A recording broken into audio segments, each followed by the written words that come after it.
Paketen. Aldi. Gutes für alle.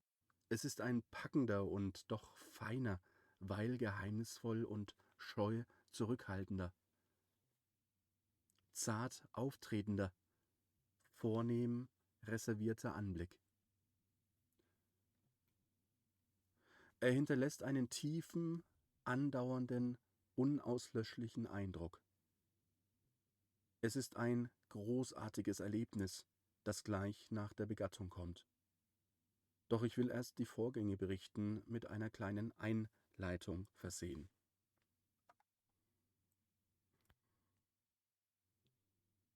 Dann hat er eine Randbemerkung rechts geschrieben. Parfüm-Vibes, Adina, ja, so ein bisschen. Es ist vor allem lieblich, niedlich, rührend, klein und zierlich, frisch und zart und leise und doch voll schwellend, länglicht, sich hervorziehend, blendend, weiß und etwas, doch gar nicht viel mit krausem Haar bewachsen. Umso blendender wirkt das Weiß des Fleisches.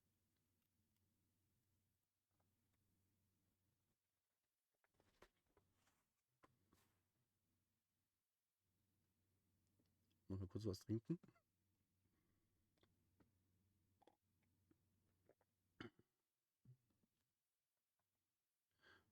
Oh, jetzt kommen die Follows noch rein. Herzlich willkommen in unserem Leser in Kreise.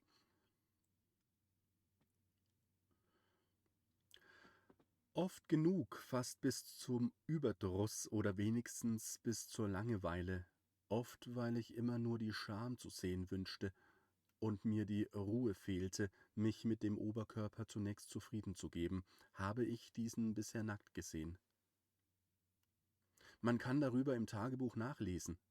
Lisbeth ganz nackt sah ich zum ersten Male Donnerstag, den 17. Juli 1890.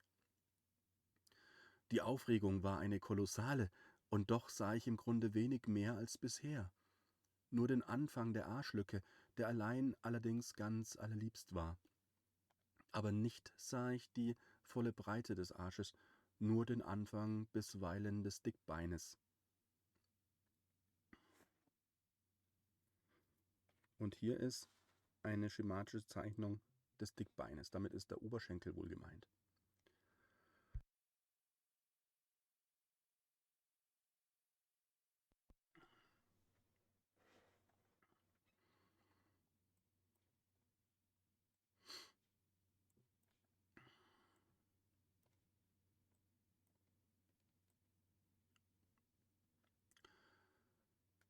Die breit, ziemlich fest und frisch aussahen.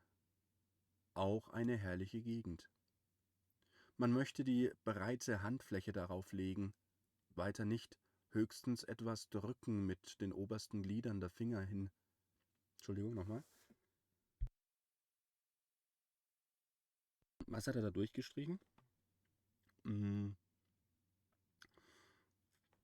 Das war weiter oben.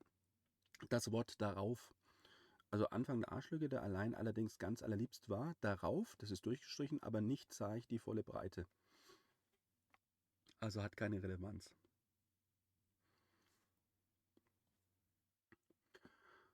Nur den Anfang bisweilen des Dickbeines. Hier die Zeichnung.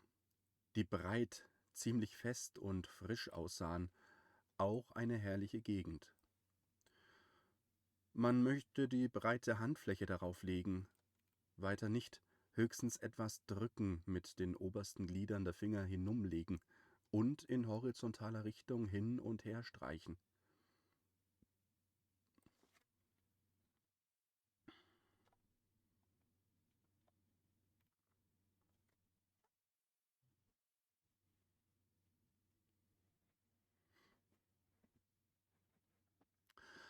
Auch sah ich einmal in die Unterleibsgegend nochmal.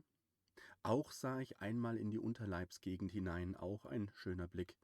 Da ist keine finstere, das ist eine freie und heitere Tiefe. Mir war auch, als sähe ich den Schamhügel, den Berg der Venus, Mont Venerie, schwellend sich abheben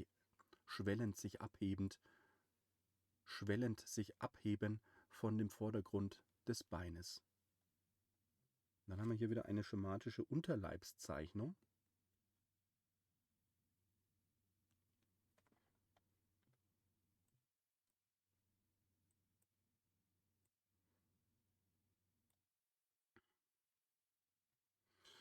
Genau vermag ich es nicht zu sagen, den vollen ganzen Bauch habe ich nicht zu sehen bekommen, und wie gesagt, nicht viel mehr als früher, wo sie nur den Oberkörper entblößt hatte und wo das Hemd ja auch bis zum Nabel und noch darunter geht.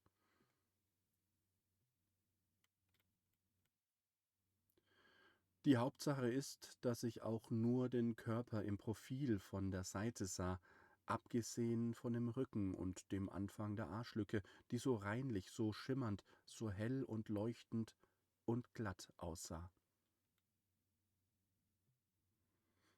Immerhin hatte ich das Dickbein, wenn auch den Anfang und die Seitenansicht gesehen, und das gab mir eine Vorahnung von dem ganzen nackten Körper.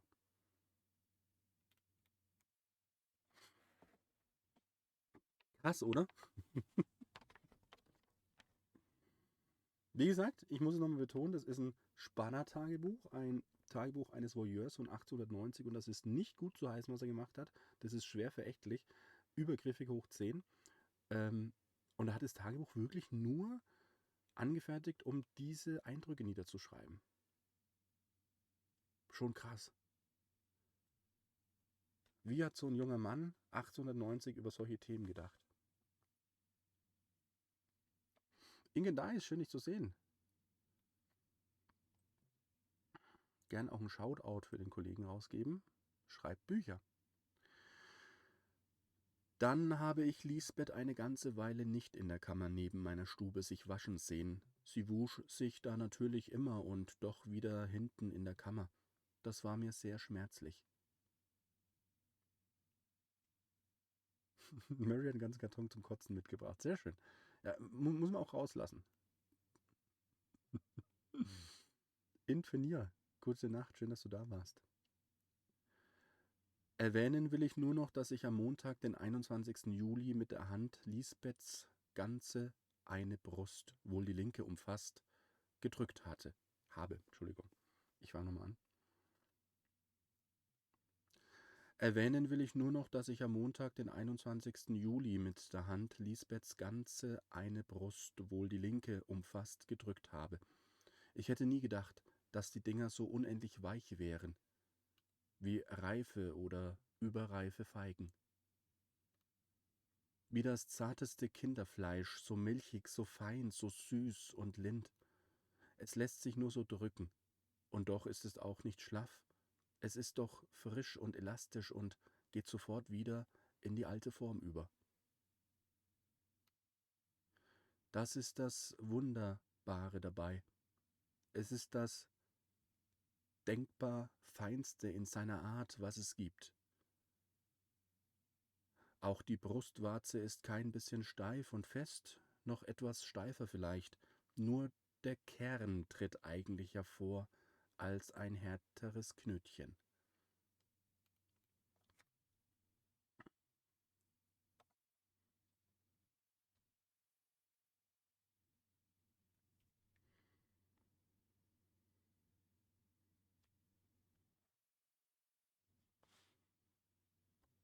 Das Alter der beiden ist mir bisher nicht bekannt. Wenn er Student ist, ich weiß nicht, 18 bis 20 jeweils vielleicht? Die ganze Woche über habe ich Lisbeth, so viel ich weiß, nicht sich in ihrer Kammer waschen sehen, nicht einmal bloß mit enthülltem Oberkörper. Am Sonnabend, den 26. Juli, ward sie krank. Sie war am Tag vorher im dünnen Kleid im Garten gewesen. Warum nicht? Give your life today for a freer tomorrow.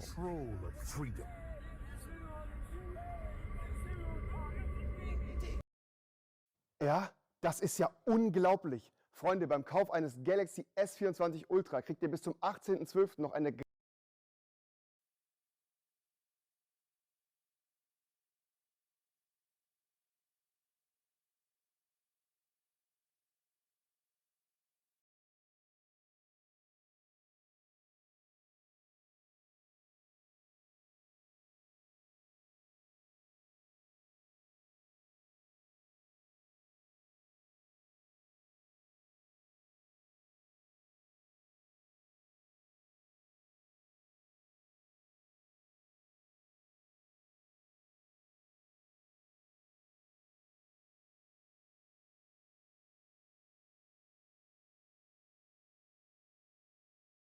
daughter into becoming a Striga. Right when Ostrid is finished telling Geralt that, Geralt hears the stone in the sarcophagus move and he lets Ostrid go. The Striga chases Ostrid down and eats him. Geralt once again shows that he's really an expert monster hunter, because the reason he is using Ostrid as bait, even though the Striga has been eating recently, is because he knows that Ostrid's heart and lungs and liver will be important for the Striga's hibernation.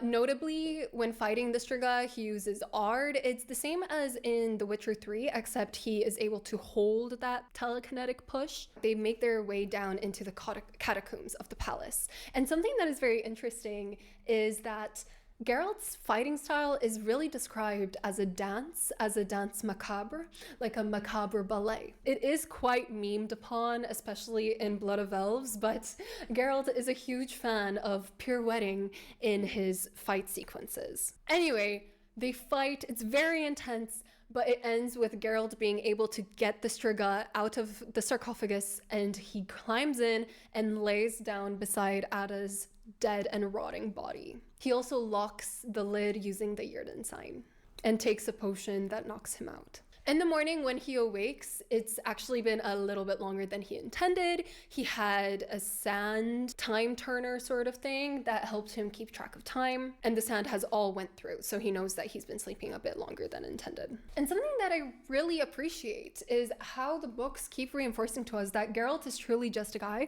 Like, yeah, he's a witcher, he's been through like all these mutations and he's stronger, but at the end of the day, he's not invincible. And as he lays there in the crypt, it is described that he feels cold and weak, and that the fight really did take a lot out of him. And I feel like this really adds to the realism and the grittiness of the vibe of the story, the atmosphere, if you will. Now, when Geralt exits the sarcophagus, instead of finding a Striga, he finds a princess. And despite the image that I have chosen, this princess just looks like a normal red-headed 14-year-old girl. And she has all the markings and bruises in the places in which Geralt hit the Striga the night before. He comes close and checks if her fingernails are normal, if her teeth are normal, but as he bends over, she wakes up and immediately goes for his neck and bites. He does something very curious. He ends up biting her neck in return. Now, there's many different interpretations of why he does this, and so if you have any idea, do let me know. Maybe it could be something about something animalistic being in all of us. I'm not too sure. But this causes the princess to stop attacking, and she just cries silently. Anyway, they end up leaving the crypt just as the rooster does that little cock-a-doodle-doo. The short story ends with Geralt waking up with Velerad standing over him. The first thing that Geralt asks for, of course, are his blades, and nothing was lost, and he has his 3,000 orens. He also finds out that he's been passed out for 2 days. The princess is fine, but has the mind of a 3-year-old, not a 14-year-old, and pees the bed. And as Geralt falls back asleep because of his awful neck wound, Velerad asks him, why did he bite the princess? That was all for the eponymous Witcher story, where we find out why Geralt in the frame narrative is in the Temple of Melitele. He is being healed for this neck wound that the Striga caused him. So, with that being said, let's jump over back to the story of Geralt being healed. Back to the voice of reason. This interlude begins with Geralt waking up and shielding his eyes from the sun. And now, why am I bringing this up? When Netflix released their posters for The Witcher, there was a lot of controversy surrounding the fact that Henry Cavill's contacts didn't have the cat eye splits. They just had a normal pupil, like a human pupil. Something that I found interesting is that in the book, Geralt actually can do both. He has control over when he constricts the pupil and when he doesn't, and the reason why he still shields his eye from the sun is because he's not fully used to being able to just constrict his pupil. Perhaps this is foreshadowing that Geralt still has a human heart, despite the world telling him that he is an emotionless mutant. But who is he woken up by, you may ask? Well, he is woken up by the priestess called Mother Neneka, who I have over here. Mother Neneka quickly tells Iola, the girl that came to Geralt in the night, to leave, and as Iola is leaving, something very interesting about Geralt's character is revealed. She had changed. There was nothing of the Rusauka in her anymore, nothing of the luminous, chamomile-scented apparition she had been at dawn. Her eyes were blue, not black, and she had freckles on her nose, her neckline, and her shoulders. They weren't unattractive, they suited her complexion and reddish hair, but he hadn't seen them at dawn, when she had been his dream. With shame, he realized he felt resentment towards her. resentment that she hadn't remained a dream, and that he would never forgive himself for it. Wrapped in her mantle, the girl pattered toward the door. Her bare feet slapped the floor, troubled, flushed, awkward, no longer reminding him in any way of Yennefer. But we'll get to that later.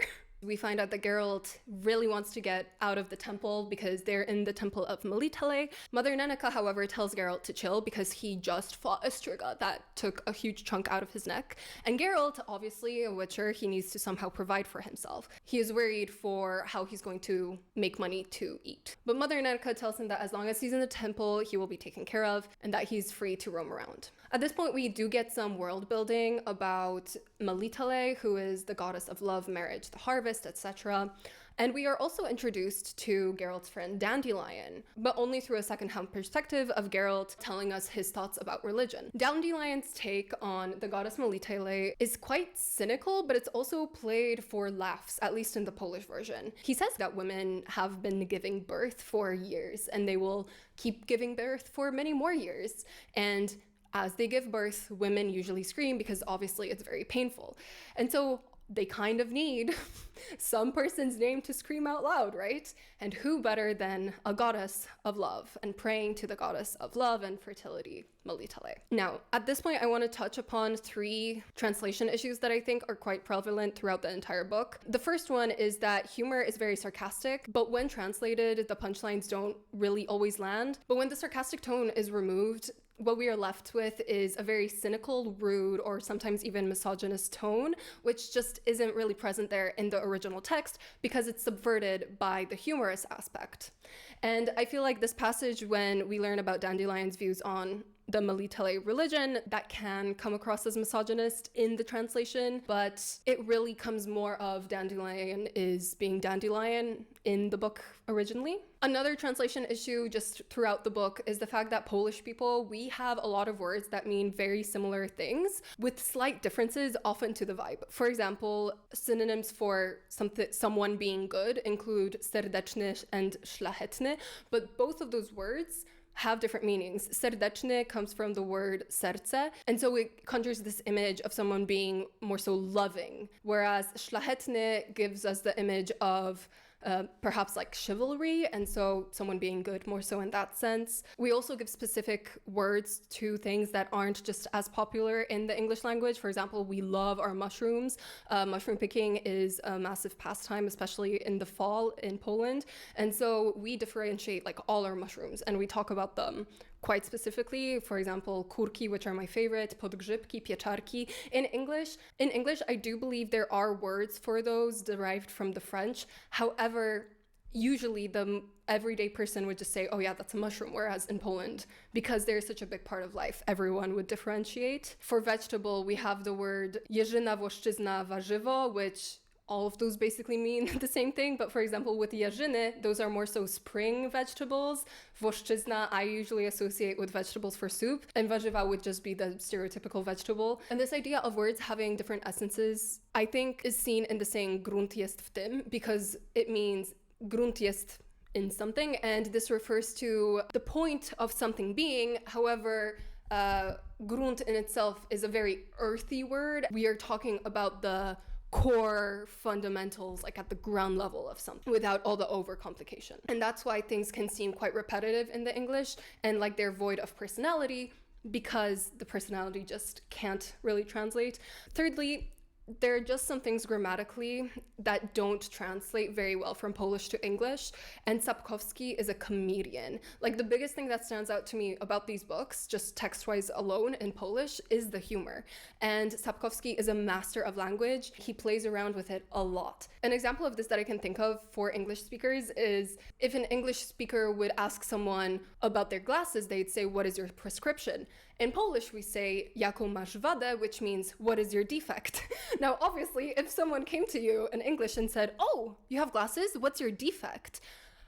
that would not really go over very well. And so I'm not really saying that that's one-to-one what's in The Witcher, but it is an example of something's just not translating well into another language. Anyway, back to the story. Nenneke at some point finds Geralt again, and talks to him about putting him under a hypnosis. Geralt responds that he can't be hypnotized because he's immune, because he doesn't believe in Melitele. Nenneke, however, insists that she thinks there could be forces around him, but Geralt insists that he does not think that the trance would work on him because he is a non-believer. To which Mother Nenneke responds, "It would be the first evidence known to me that unfaith has any sort of power." This is another line that I don't think translates very well into English, because unfaith in English is translated to lack of faith, but niewiara in Polish is like a singular idea in and of itself.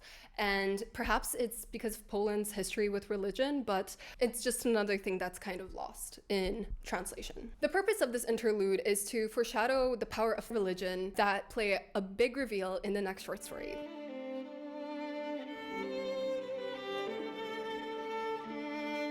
The second short story is Ziarno Prawdy, translated to A Grain of Truth. And it starts off with our boy Geralt riding his trusty steed, Roach.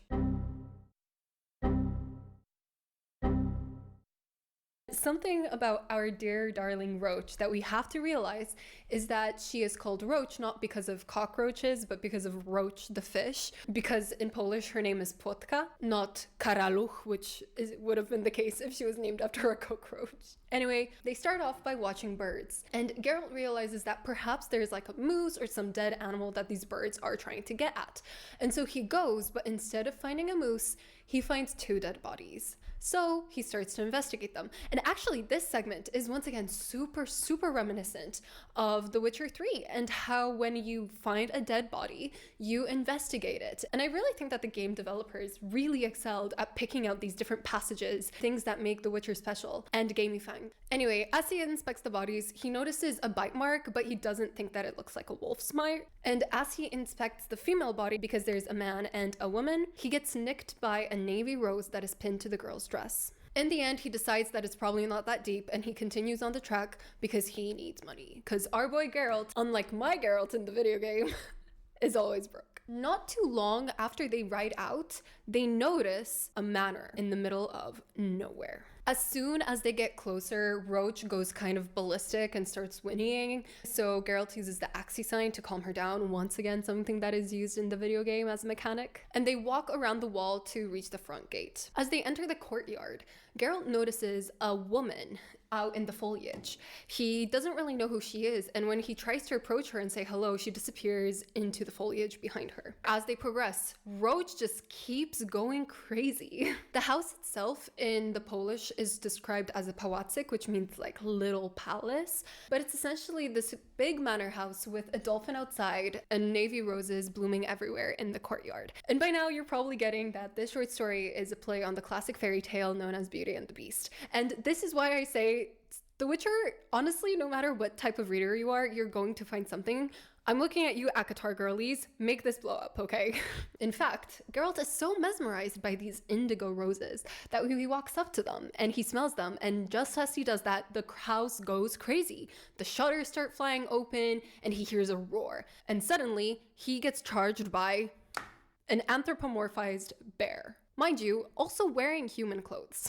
The creature charges Geralt, but right when Geralt pulls out his sword, the creature stops. The bear man does a very super villainy type speech and is like, "Goodbye, mortal, you must leave, blah, blah, blah." But Geralt sees through the BS and is like, "Bro, what the heck is going on?" This catches the bear man off guard, and he says that where he comes from, when guests arrive at the house, they usually don't do so with a steel sword in hand. And Geralt actually says that it is custom to do that, but only for hosts who greet their guests by charging them and growling at them, which, I mean, fair enough. At this point, an awkward silence descends as Geralt and the creature just look at each other, at which point Geralt says, "What now? We're just gonna stand here?" And the creature responds, "Well, what do you propose? That we lay down?"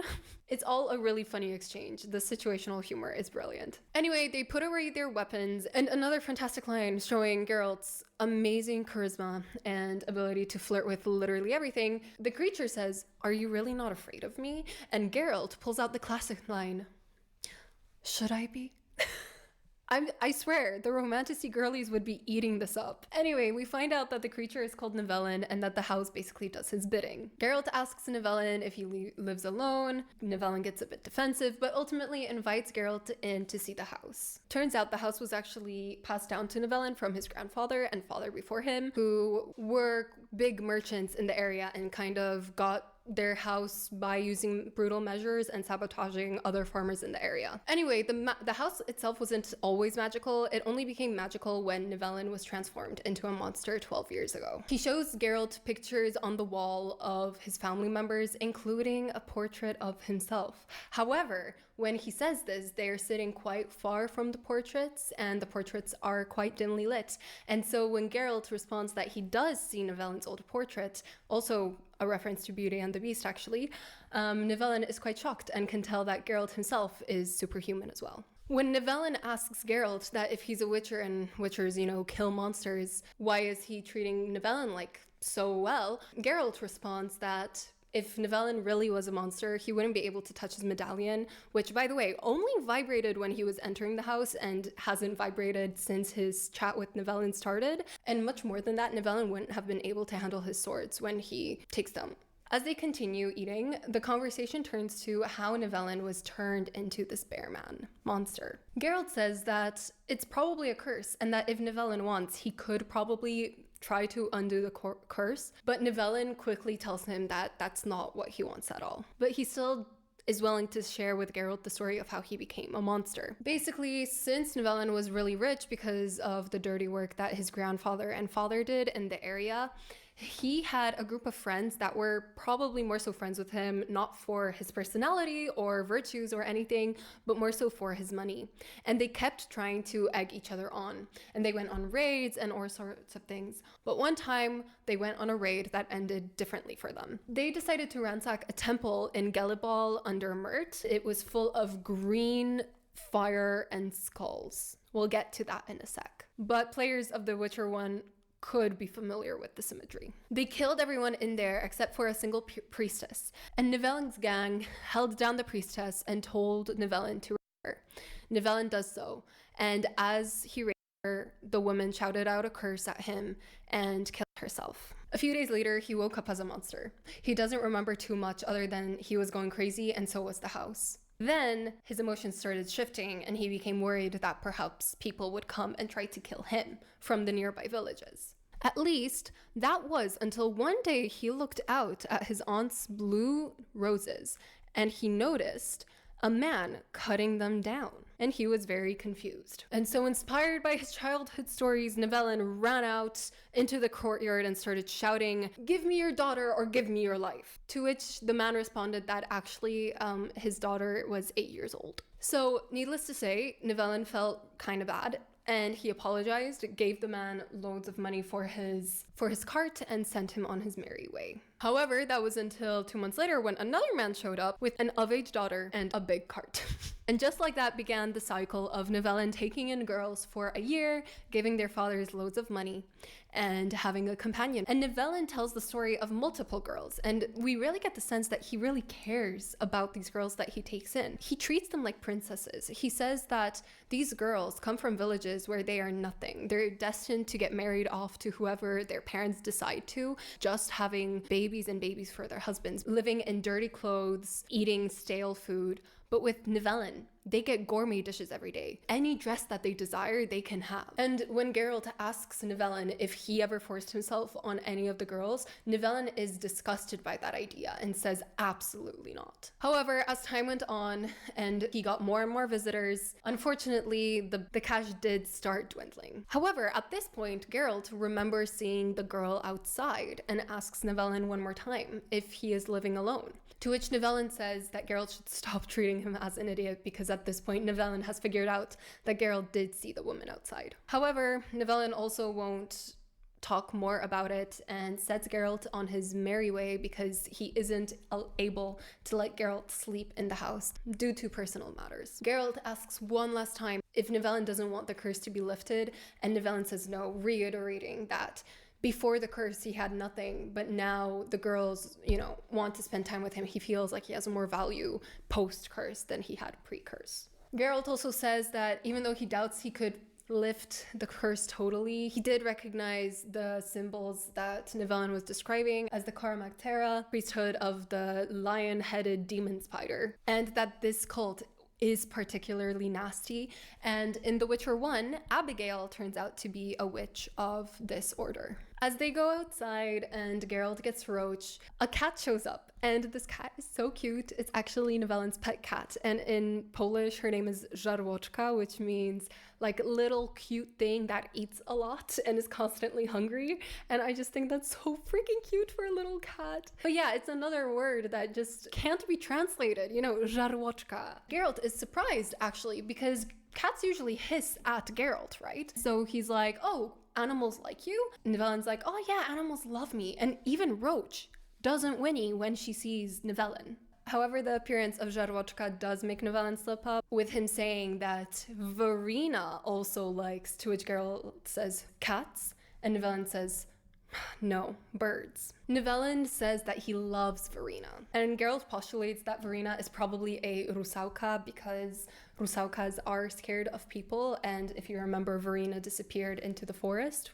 upon seeing Geralt. And Geralt tries to reassure Nivellen that Verena probably wouldn't leave him if Nivellen turned back into a human, but Nivellen won't hear anything of it. Nivellen is also not an idiot. He knows that something probably happened to the last visitors that came to him because they appeared 3 days ago. Just before he says his final goodbye, Geralt asks that maybe he could look for someone to help, but Nivellen says no, that it is his problem, his life, and his punishment. If it gets worse, he'll also get used to it, and if it gets really, really bad, then Geralt shouldn't look for anyone else to help, but to come back and finish the job the Witcher way. Anyway, Geralt leaves. Unfortunately, he doesn't make it back on the trail before sunset, so he starts meditating. He does hear screams in the darkness, but doesn't think too much of them. The next day, though, when he takes Roach to the water, Roach starts going crazy again and whinnying again. A fairy ring shows up nearby, and he kind of assumes that Roach was scared of the fairy ring. However, Roach's sudden whinnying makes Geralt think. Nivellen said, "Animals like me." The cat liked Nivellen. So why was Roach going crazy at the start when they entered the manor? Who did they see by the entrance of the manor? They saw Verena. Geralt apologizes to Roach for calling her a crazy lady and tells her she has a better head than he does, and goes back to the manor. When they arrive at the manor, the gate is closed, unlike before when it was open. Geralt exchanges his steel sword for his silver one and rides in.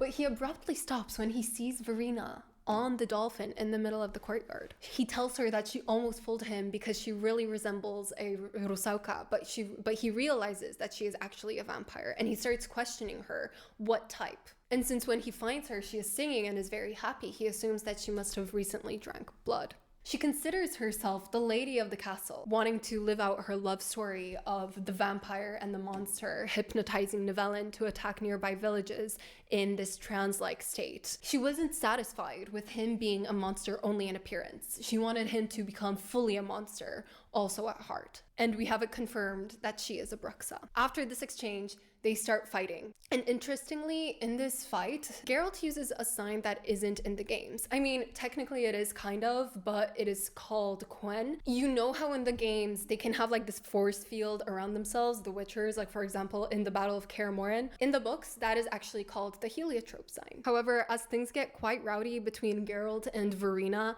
suddenly Nivellen comes out to the courtyard as well, telling them to stop fighting. Also, one more interesting fact, in the books, Bruxa also have wings. As Nivellen runs out, we see that he was bleeding, and so Verena was actually eating his blood. As she jumps on Geralt, Nivellen calls her name, she turns around, and Nivellen impales her through her chest. Nivellen backs her into a wall, and as he does so, she starts pulling herself on the pole closer to him. It's truly a hellish image if you think about it. And as she's pulling herself closer and closer to him, Verena keeps saying that he'll either be hers or no one's, and that she loves him. When she finally reaches Nivellen, she grabs his head, opens her mouth, and her teeth flash out. At this point, Geralt jumps up and screams, trying to silence out the word that Verena keeps repeating. And the word is koham, koham, koham. She's screaming to Nivellen that she loves him because kocham means I love you in this case. And once again, in translation, it doesn't really work, right? Because Geralt is screaming to ignore the fact that Verena is shouting to Nivellen that she loves him as Geralt is jumping at her, ready to kill her. And her screams are so loud that when Geralt actually chops her down, he wasn't able to ignore her shouts of love. After all of this happens, Geralt turns to the side and finds Nivellen in his human form. Nivellen is really dazed and in shock, and he asks after Verena, but Geralt just tells him not to look at the remains and takes him by the hand as they walk away from the blue roses. Nivellen, kind of traumatized by everything that just happened, asks Geralt how it's possible that he turned back into a human being. And Geralt says one thing: in every fairy tale there is a grain of truth. Love and blood both have a mighty power. Magi and scholars have been breaking their heads over this for years and haven't concluded anything other than that love must be true. And so that's the very tragic ending to A Grain of Truth by Andrzej Sapkowski. We have a crazy showdown between Verena, Geralt, and Nivellen. The question that we are left with is, who was the monster in this case? Was it Nivellen, who was cursed rightfully by doing the terrible deed to the priestess? Was it Verena, who wanted to turn Nivellen into a real monster? Or was it Geralt, who destroyed this love, which it was a true love, as proven by the curse being broken? This is a fan favorite story, and I think rightfully so. It is so incredibly atmospheric and so dark and brutal and so powerful, so powerful. As well as the image of Verena on the dolphin is something that really has stuck with me throughout all these rereads. Incredible, incredible sequence. Anyway, back to the hyperdiegetic level. We are introduced to Falvik of Moen and Tales of Dorndal as they come to the Temple of Melitele to basically say that they want Geralt to leave. They are from the Order of the White Rose, which you might recognize from The Witcher 1 and The Witcher 3 Hearts of Stone expansions as the Order of the Flaming Rose, but on that in probably another video if I continue the series. We find out that they've been sent to the temple by Duke Herevard over here. Mother Nanika says that she doesn't recognize Herevard as a duke because back in the day, dukes had to have royal bloodlines and he does not. To that, Tails really takes a lot of offense and he starts really ripping into Mother Nanika, and she's not about that. And by the way, this is why I always punch him in the opening of The Witcher 2. Holy man unharmed and the noble gets slapped. A win-win situation if ever I've seen one. When he starts getting quite aggressive, Mother Nanika insinuates that he'll get cursed if he breaks something, which makes him back off. And she calls him a zasrany smarkacz, which means like a baby that pooped himself. And she says that she feels bad for his mother and the pain she endured while giving birth to him, and that she would know because she was his midwife. Which, to be honest, is an insane burn. I love Mother Nanika. At this point, Geralt steps in and he basically starts telling them to back off, especially Tiles, because he's getting like really annoying.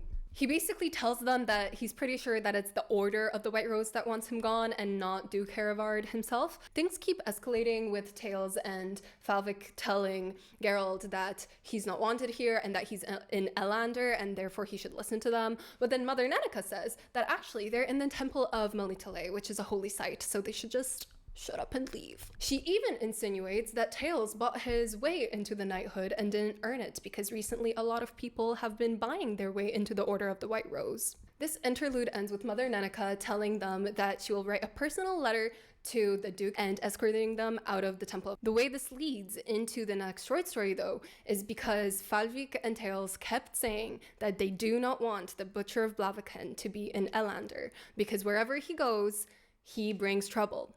And of course, the next short story is where we learn how Geralt got his moniker of being the Butcher of Blaviken.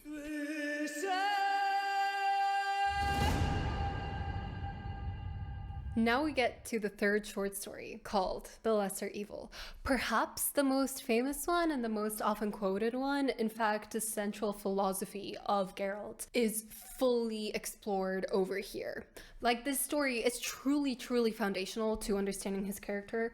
And I understand why Netflix decided to start off their series with this episode. However, I still feel like the way Andrzej Sapkowski introduced us to this world is more effective, because in the first short story, he introduces us to Witchers as a concept. In the next two short stories, he introduces us to Geralt as a character. I think that in A Grain of Truth, we get to know his heart, whereas in The Lesser Evil, we get to know his mind. The story starts off with Geralt and Roach riding into Blaviken carrying a Kikimora. And as they ride into Blaviken, cats are hissing at him, children are afraid of him, people hate him because he is a mutant, a witcher, disgusting.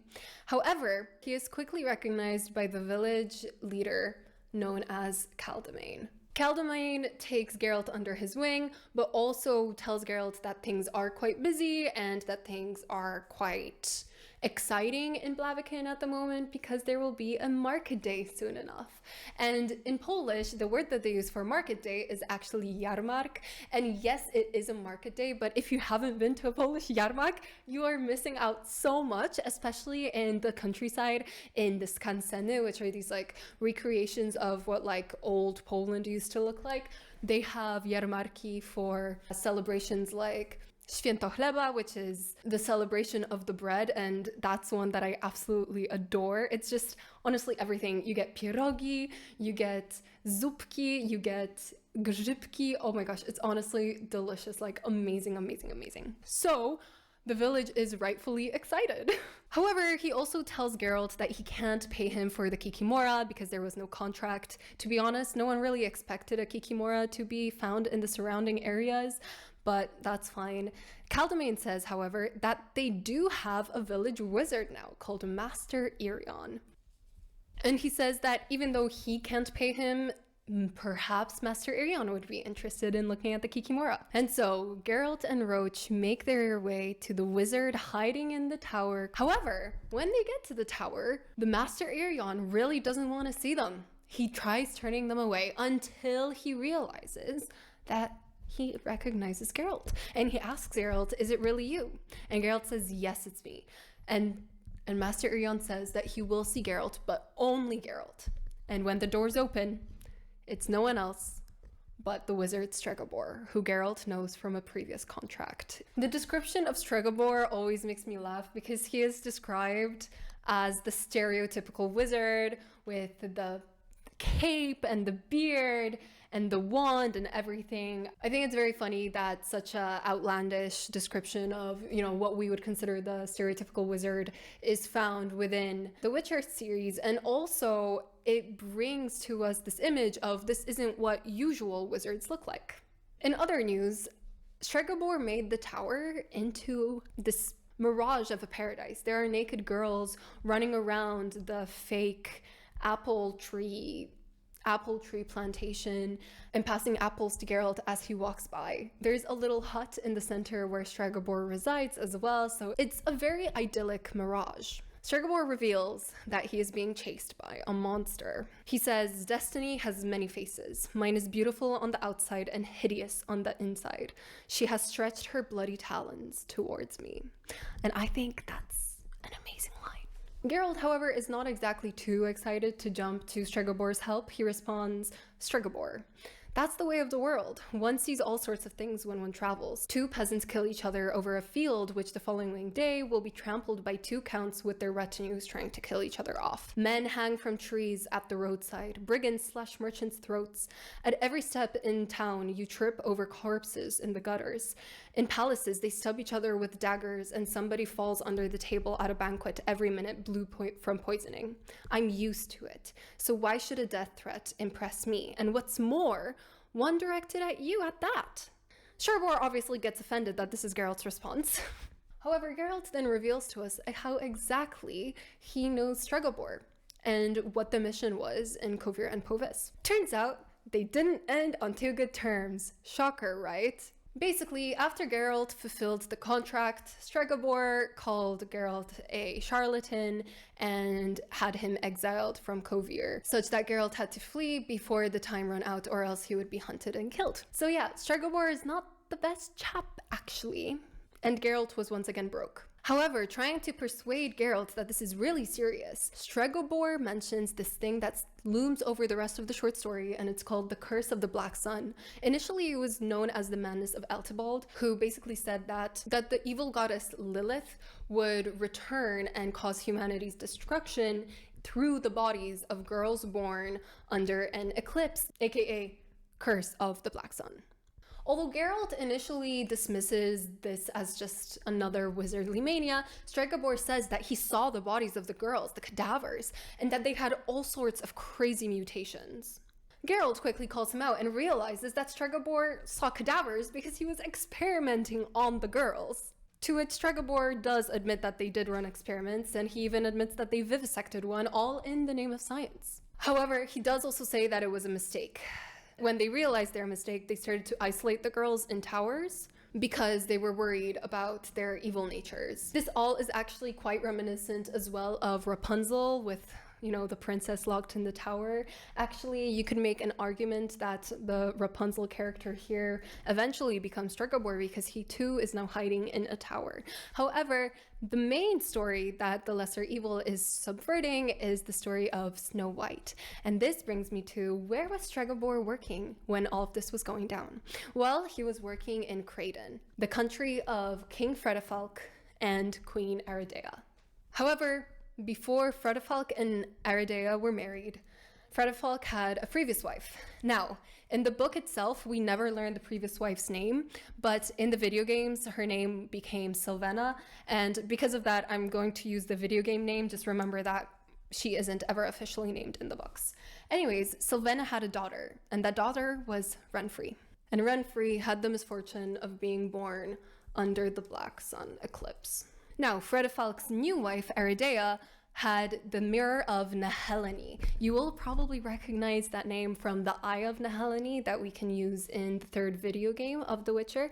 But this mirror, it would answer any of Aridea's questions and show her things that were like oracular in nature.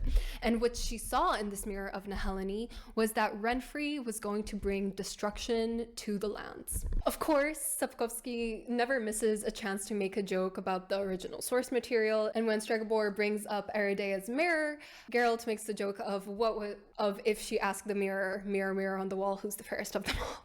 However, Aridea had a problem. She has these visions that Renfri will be awful. Stregobor is working with Aridea, and they decide that they somehow need to get this girl gone. However, the problem is that King Fredefalk absolutely loves his daughter and won't allow anything to happen to her. So what do Stregobor and Aridea do? Well, they enlist a huntsman.